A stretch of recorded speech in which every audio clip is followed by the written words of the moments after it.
Kung iniwang ka, hayaan mo. Kung mananatili, pahalagaan mo. Sapagkat sa dulo ng lahat, hindi titigil ang buhay at ang puso ay muling matututong ngumiti. Hello everyone! Narito muli si Sage Vlogger sa kanyang mga panibawang mga spoken, hugot at mga talk lab. Maraming po salamat sa mga walang sawang nagsusupport po sa akin channel. At sa mga di pa ho nakasubscribe, please subscribe and like and share po if magustuhan nyo po ang bawat video na ginagawa ko po. At pakitats po ang bell for another notification sa mga bago ko pong gagawin na video. Ngayon guys, simulan na natin ang ating spoken for today. Pinamagatan ko po ito ng pag-alis at ang pananatili. Kung may mga taong umaalis, kung may mga taong gustong makawala, at kung may mga taong gustong lumipad kung saan siya patungo, huwag natin ituring na kabawasan sa ating pagkatao. Sapagkat hindi lahat ng paglayo ay tanda ng pagkukulang. Minsan ay sa pagpili lamang nila ng bagong daan at bagong tatahakin kung saan sila magiging masaya. Hayaan natin sila ang pumili ng daan na kanilang gugustuhin. Hayaan natin silang pumili ng direction kung saan sila patungo. At igalang natin ang kanilang mga desisyon. At huwag natin silang itali sa ating mga kamay. At huwag natin hayaan na sila'y manatili kung gusto na nilang lumisan. Sabi nga, kapag tunay na pagmamahal at tunay na pag-ibig ay marunong magpalaya, marunong magpakawala. Kung doon sila nakita ang pagiging masaya, kung doon nila nakita ang saya, pabayaan natin silang magdiwang sa piling ng bago nilang minamahal. At doon tayo matututong huminga. At doon tayo matututong magpalaya. At doon tayo matututong bumangon.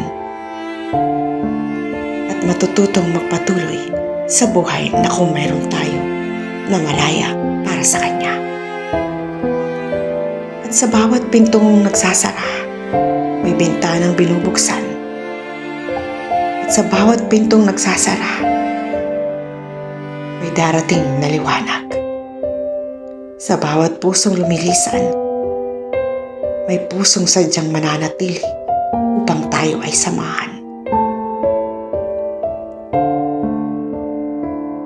Tandaan lang po natin ang ating halaga ay hindi nasusukat sa mga taong nawala o sa mga taong tayo ay iniiwan o sa mga taong ayaw tayo makasama hanggang sa huli, kundi sa tibay ng ating loob at sa kakayahan natin mahalin ang ating sarili. Kahit pagkaramdam natin ay iniwan na tayo ng lahat at tayo ay mag-isa na lamang. Kaya't yakapin ang yakapin natin ang mga nananatili. Pasalamatan ng ating hindi bumibitaw at kalimutan ng pait at paglisan. Sapagkat ang buhay ay hindi tumitigil. Tayo man ay masaktan, tayo man ay maiwan, tayo man ang luhaan, at tayo yung sobrang lugmok. Ngunit ang oras ay umaagos at mananatili. At dala nito ang panibagong pag-asa para sa atin. Hi guys! Ang sarap ng message na to. Ang ganda ng mensahe. Tama nga naman ho, di ho ba? Maybe these times I need to go. I need to accept and let him go. accept na iniwan na tayo or iniwan tayo sa ere ng taong ating minamahal. Nang dahil sa pag-ibig, the world has gone crazy. It's what life, it's all about love. Be happy, right? Sabi nga ang buhay ay hindi perpekto. Tayo ay mag-move on at piliin yung the best para sa atin. Na hindi tayo yung laging nasasaktan at laging iniiwan. Matuto tayo magpalaya sa mga taong hindi na tayo kailangan sa buhay nila. Matuto tayo magpalaya sa mga taong na kahit kailan hindi tayo kayang pahalagaan. At kaya tayong mahalin kung ano ang binibigay ho natin para sa kanya. Tama po ba, guys? Masakit lang pero kailangan natin tanggapin. Dahil yun ang ikabubuti para sa atin.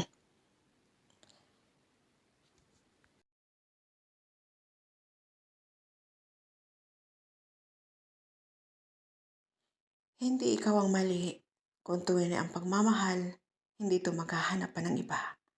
Kung aalis sila, hayaan natin. Hindi ka deserve sa pagmamahal na ikaw ang masasaktan sa huli. Pusong umayaw, pusong tumitigil. Hindi lahat ng paglayo ay tanda ng pagkukulang mo. Minsan tanda yun ng puso nilang hindi kailanman makontento. Itinakdang mahalin ka ng buo. Kung iniwan ka, nilimot ka, o pinagpalit sa iba. Huwag mong isipin na wala kang halaga. Huwag mong isipin ikaw ang may mali. At huwag mong isipin na ikaw ang dahilan kung bakit ka iniwan. Dahil ang totoo, wala sa iyo ang kanilang hinahanap sapagkat ang tunay na pag-ibig ay hindi naghahanap at hindi hinahanap sa iba kung anong wala ka. Kung ang puso nila ay umaayaw, nararapat lamang na marunong silang magsabi ng totoo at maging tapat para sa iyo. Dahil ang pinakamabigat na sugat ay hindi ang pag-alis, kundi ang pananahimik na puno ng pagkukunwari at puno ng pasakit.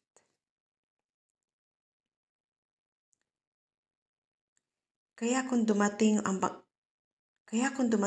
panahon na ikaw ay iiwan, huwag hayaan matali ng tanikala ng pait at pagdurusa. Sapagkat sa bawat pintong isinasara ng huwad na pagmamahal at huwad na pagkukunwari, ito may bintanang magbubukas para sa wagas na pag-ibig at sadyang inilaan para sa iyo. Minsan maraming nangyayari yung ganito na pagkukunwaring pag-ibig dahil tayo ay ginagamit lamang or tayo ay pansamantala lamang at hinahanap nila sa iba ang wala sa iyo. Minsan napakasakit ho, diba? Kasi kung ang totoong pag-ibig at totoong pagmamahal, kung anong pagkukulang mo o kung anong wala sa iyo, hindi mo kailangan hanapin sa iba. Dahil ikaw lang sapat na. At kung totoong pag-ibig yan, ikaw lang magiging sapat na kung anong man may kulang sa iyo. Ito'y kayang punuan ng kanyang pagmamahal na totoo at wagas na pag-ibig para sa iyo. Mahirap po talaga maghanap ng totoong pag-ibig at totoong pagmamahal. Kung ang matatagpuan mo, yung pagkukulang mo ay hahanapin sa iba at hindi nagiging sapat ang pagmamahal mo para sa kanya.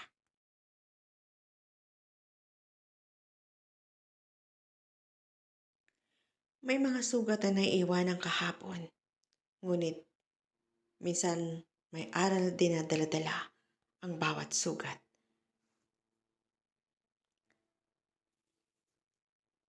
Sa bawat sugat ng kahapon, may bakas ng luha at pagkatalo.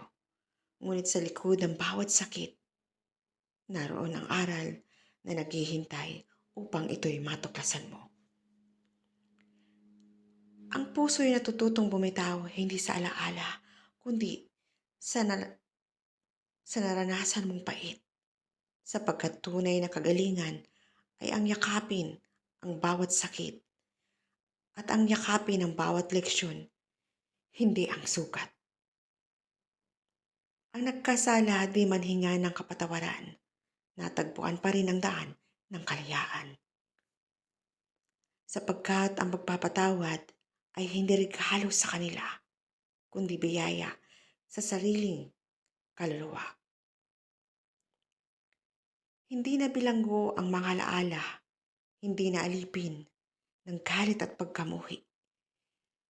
Ang natututong magpatawad at magpakawala at magpalaya ay siyang tunay na malaya sa sarili at siyang tunay na matatag at siya ang tunay na marunong magmahal at siya yung tunay na totoong umiibig.